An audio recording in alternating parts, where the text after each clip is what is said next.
இன்றைக்கி வந்து 6th standard first டேர்மில் இருக்கிற ஃபர்ஸ்ட் சாப்டர்ன்ற இலக்கணம் பார்க்கலாம். ஓகேங்களா? தமிழ் எழுத்துக்களின் வகையும் தொகையும். இந்த சாப்டரில் இருக்கிறது ரொம்ப ஈஸி தாங்க. பார்க்கலாம்.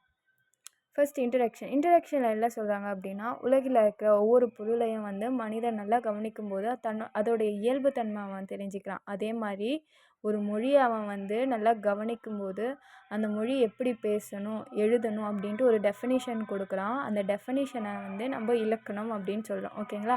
அந்த வரையறைகளை இலக்கணம் எனப்படும் அப்படின்ட்டு இன்ட்ரடக்ஷனில் சொல்லியிருக்காங்க. இந்த மாதிரி தமிழ் மொழியின் இலக்கண வகைகள் மொத்தம் 5 வகையாக பிரிச்சிருக்காங்க. என்னென்னு பார்த்தோன்னா, எழுத்திலக்கணம், சொல்லிலக்கணம், பொருள் இலக்கணம், யாப்பு இலக்கணம், அணி இலக்கணம். ஓகேங்களா?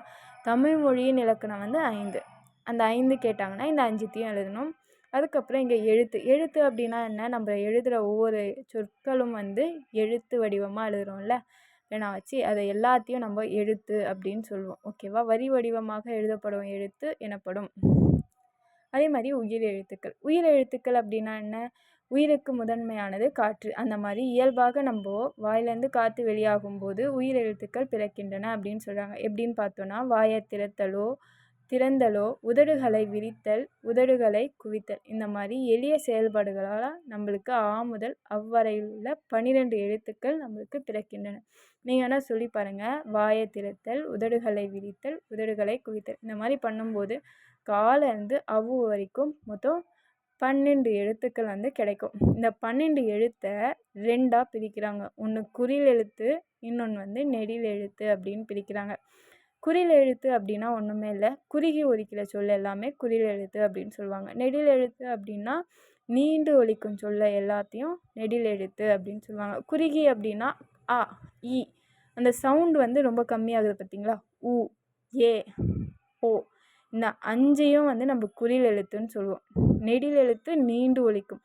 இப்போ வந்து ஆ, ஈ அப்படின்னு எழுத்து சொல்கிறோம்ல, அந்த செகண்ட் டைம் எடுக்கும்.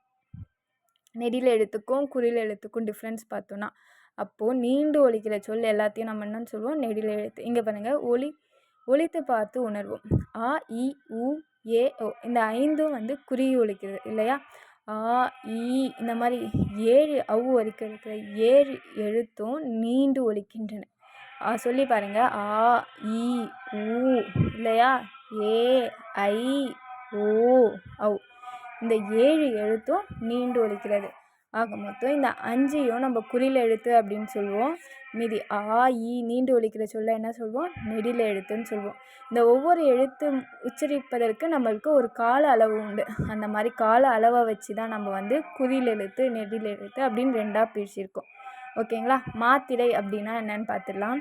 மாத்திரை அப்படின்றது நம்ம கால அளவு குறிக்கிறோம்ல, அதை தான் நம்ம வந்து மாத்திரைன்னு சொல்லுவோம். மாத்திரை அப்படின்னும்போது ஒரு மாத்திரை அப்படின்னா நம்ம ஒரு வாட்டி கண்ணி மைக்கிறோம்ல, அந்த ஒரு வாட்டி கண்ணி மைக்கிறதோ அப்படி இல்லைன்னா ஒரு வாட்டி சொடுக்கு போடுறோம்ல கையில், அந்த டைம் எடுக்குதுன்னு அந்த செகண்டு, அதை வந்து ஒரு மாத்திரை சொல்லுவோம். இப்போ வந்து குறில் எழுத்துக்கள் சொல்லும்போது ஒரு வாட்டி கண்ணி மைப்போம், இல்லைன்னா ஒரு வாட்டி கை நொடிக்கும் போது நம்ம வந்து ஆ அப்படின்ட்டு சொல்லி முடிச்சிடுவோம். அப்போது குறில் எழுத்து எல்லாத்துக்கும் கால அளவு ஒரு மாத்திரை.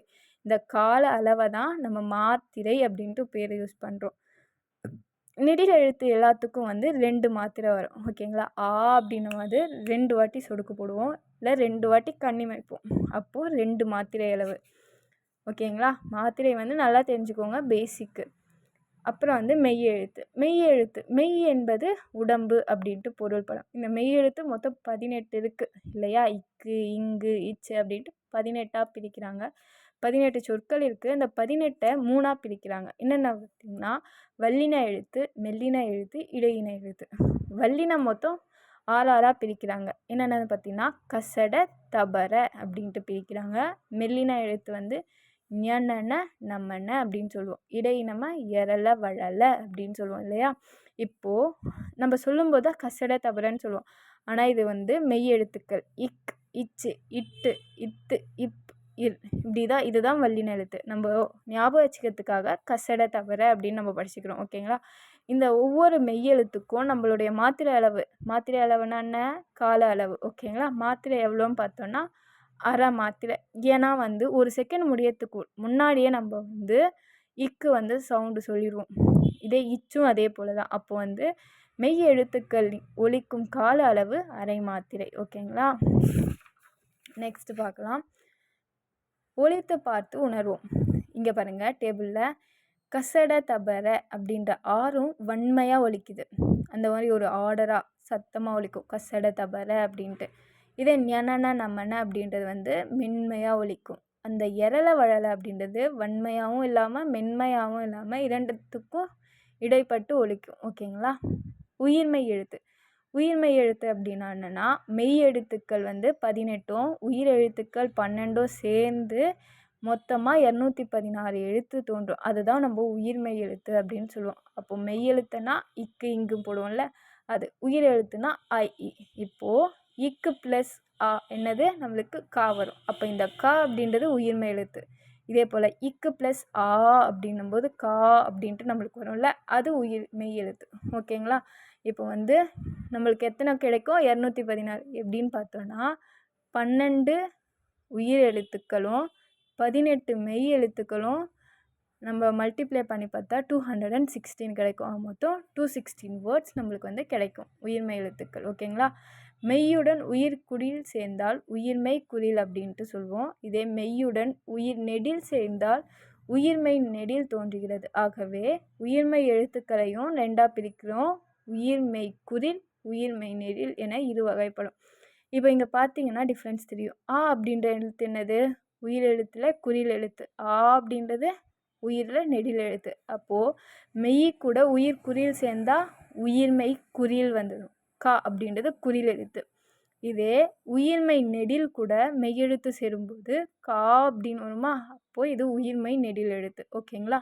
இப்போ இதோடைய மாத்திரை என்னன்னு பார்த்தோன்னா கா குறியில் வர்றதுனால ஒரு மாத்திரை. இது வந்து நீண்டு ஒலிக்கும் கா. அப்போது நெடில் எழுத்துக்கு எத்தனை மாத்திரை? 2 மாத்திரை அளவு. ஓகேங்களா? இப்படி தான் படிக்கணும். உயிர்மெய் எழுத்து மொத்தம் 216. ஆயுத எழுத்து. தமிழ் மொழியின் உயிர்மெய் எழுத்துக்கள் தவிர தனி எழுத்து ஒன்று உள்ளது. அதுதான் அக்கு என்னும் ஆயுத எழுத்து. அக்கா என்ன சொல்லுவோம்? ஆயுத எழுத்துன்னு சொல்லுவோம். இந்த அக்கு எழுத்துடைய மாத்திரை அளவு என்ன பார்த்தோம் அப்படின்னா அரை மாத்திரை. ஓகேங்களா? மாத்திரை என்ன? கால அளவு. ஓகேங்களா? அவ்வளோதான் காய்ஸ். தேங்க்யூ.